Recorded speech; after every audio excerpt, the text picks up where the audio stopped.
सपनों में जान होती है मित्रों, पंखों से कुछ नहीं होता, हौसलों से उड़ान होती है, हौसलों से उड़ान होती है। आइए हमारे प्रदेश अध्यक्ष महोदय का हम श्रवण करते हैं जोरदार तालियों के साथ। हमें आगे बढ़ना है और संगठन की हमारी रूपरेखा जो है कि हमें हर पोलिंग बूथ पर कम से कम 20 कार्यकर्ता खड़े करने हैं। अधिक से अधिक हमारा ध्यान उस ओर रहे कि जो लाभार्थी लोग जो बने हुए जिनने लाभ ले लिया है, उन्हीं लोगों को अगर आप प्रधानमंत्री जन कल्याणकारी योजना प्रचार प्रसार अभियान समिति का सदस्य बनाएंगे तो उनके मन में भी खुशी होगी और उनके मन में एक भाव बनेगा कि अगर हम इस योजना के सदस्य बनते हैं तो भविष्य में भी इस लाभकारी योजना का लाभान्वित हो सकते हैं। और 20 लाख कार्यकर्ताओं के माध्यम से हम 2 करोड़ परिवारों तक हमारा पहुंचने का लक्ष्य है, क्योंकि मध्य प्रदेश में प्रधानमंत्री जन कल्याणकारी योजना प्रचार प्रसार अभियान समिति के माध्यम से और भारत के प्रधानमंत्री जी की जन कल्याणकारी 2 करोड़ परिवारों तक पहुंच गई है। इससे पूर्व में सरकारें रही है, माननीय नरेंद्र मोदी जी से पूर्व में जो सरकार रही है, आपने गरीब मजदूर किसान व्यापारी उनका जीवन यापन देखा होगा। किस तरह से गरीब व्यक्ति गरीब पैदा होता था और गरीबी में मर जाता था। उसने कभी भी अपना पक्का मकान नहीं बना पाया, कभी भी अपना शौचालय नहीं बना पाया, कभी भी खाता भी नहीं खुल पाया। खाता जनधन खाता कितना छोटा खाता था, उसके पास कभी खाता भी नहीं होता था। गरीब व्यक्ति के पास शादी में समस्या आती थी। और आज गैस चूल्हा आप देखो, उज्ज्वला योजना के अंतर्गत किसी ने कभी सोचा भी नहीं होगा कि भारत के 8 करोड़ से ऊपर परिवारों के माता बहनों के पास उज्ज्वला योजना के माध्यम से गैस चूल्हा पहुंच जाएगा। ये उज्ज्वला योजना के माध्यम से गैस चूल्हा नहीं, नया जीवन पहुंचाया है माननीय नरेंद्र मोदी जी ने।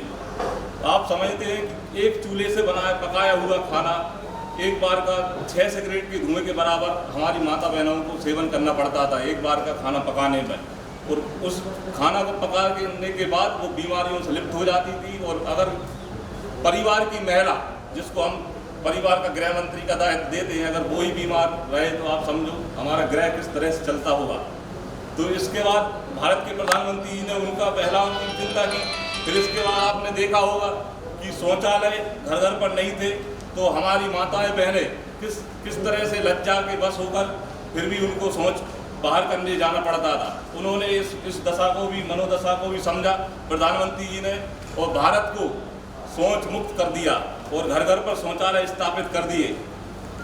इसी तरह से भारत के प्रधानमंत्री जी ने कितने आवास बनाए, जो व्यक्ति धूप में पानी में कितना परेशान गरीब व्यक्ति रहता था और उसको कभी भी पक्की छत नहीं मिली, उनको पक्का मकान देने का काम किया है।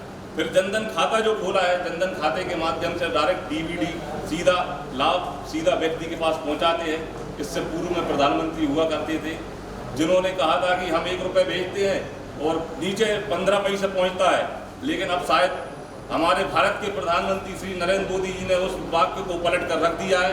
वो शायद 1 रुपये क्या पूरा जो प्रधानमंत्री जन कल्याणकारी योजना है उसको क्या आपको आगे करना है?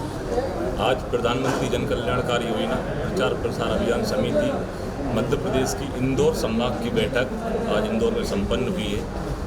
इसका मूल विषय यह है कि भारत के यशस्वी प्रधानमंत्री जिन्होंने भारत माता को समग्र बनाने का जो सपना लिया है और जन कल्याणकारी योजना जिन्होंने जन जन तक पहुंचाने का संकल्प लिया है, तो हम सब कार्यकर्ताओं के माध्यम से जन कल्याणकारी योजनाओं को जन जन तक पहुंचाएंगे।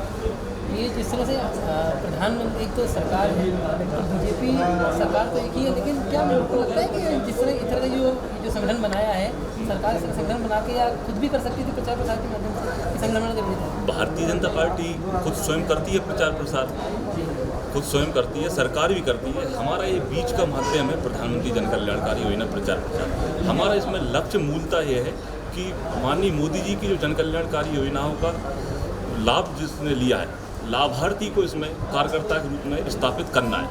और हर पोलिंग बूथ पर कम से कम 20 कार्यकर्ताओं को हमको जो लाभार्थी हैं उनके मन में अपेक्षा भी है भारतीय जनता पार्टी के साथ जुड़ने की और भारत के प्रधानमंत्री यशस्वी मोदी जी के साथ जुड़ने की। उनके पास हम पहुंचकर यही कहेंगे कि आपको अगर लाभ मिला है और आप इससे खुश हैं और भविष्य में भी आप मोदी जी के साथ हैं तो आप इस विजन से जुड़िए। आपके साथ मैंने ये पूछा है कि क्या सरकार समक्ष नहीं है कि भारतीय जनता पार्टी का सहारा लेना पड़ रहा है? ये सवाल है।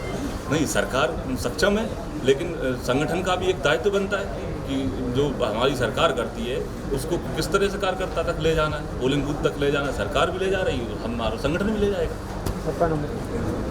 आपका नाम बताइए। मैं संजय सिंह रघुवंशी, प्रदेश अध्यक्ष, प्रधानमंत्री जन कल्याणकारी योजना प्रचार प्रसार अभियान समिति मध्य प्रदेश। नमस्कार, मैं प्रदीप ठाकुर, आप देख रहे हैं आज़ाद भारत न्यूज़। आज हमारे साथ मौजूद है प्रधानमंत्री जन कल्याणकारी योजना के प्रदेश अध्यक्ष। हम उनसे जानेंगे कि किस तरह की इनकी जो कल्याणकारी योजना है जो जनता तक ले जाना चाहते हैं और क्या इनकी योजनाएं हैं और क्या प्रधानमंत्री का जो संदेश है जनता तक ले जाना चाहते हैं। सर, किस तरह का आपका पूरी मुहिम है, क्या भारत के यशस्वी प्रधानमंत्री श्री नरेंद्र मोदी ने जिस तरह से भारत की जनता के लिए 150 से जन कल्याणकारी योजनाएं चला रहे हैं, तो हमारा एक ही विजन है कि वो जन कल्याणकारी योजना जन जन तक और घर घर तक पहुँचे और उसमें हर व्यक्ति, अंतिम पंक्ति का व्यक्ति लाभार्थी हो। सर, एक आपसे सवाल है कि हाल ही में कल मंत्रिमंडल का गठन हुआ है, सबने शपथ ली है। कुछ ऐसे बड़े चेहरे, पुराने नेता, उनको मंत्रिमंडल में नहीं लिया गया है। कहीं ना कहीं नाराजगी, कल नरेंद्र सिंह तोमर के घर पे भी बहुत सारे नेता मौजूद थे। क्या मानते हैं, कहीं ना कहीं नाराजगी दिखेगी? ये विषय भारतीय जनता पार्टी का अंदरूनी विषय है और ये संगठन के अंदर ही पूछा जाए तो उसका उचित जवाब आपको संगठन मिल जाएगा। लेकिन मुझे सिंधिया जी को जिस तरह से शामिल किया गया है, तो क्या इसका आगे दुरुपयोग कहीं ना कहीं परिणाम देखने मिलेंगे? बिल्कुल दुरुपयोग परिणाम कभी नहीं होते। हमारा कार्यकर्ता, जब भी कोई भी कार्यकर्ता हमारे पास आता है तो वो हमारी पार्टी की विचारधाराओं से जुड़ जाता है और वो विचारधाराओं के साथ ही चलता है।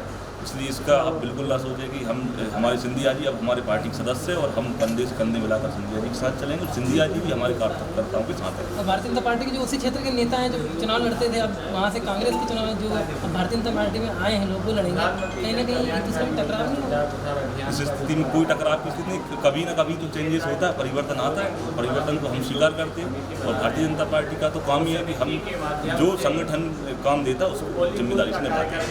जिस तरह से बताया गया कि भारतीय जनता पार्टी में सब संगठन से होता है, संगठन के कारण से होता है।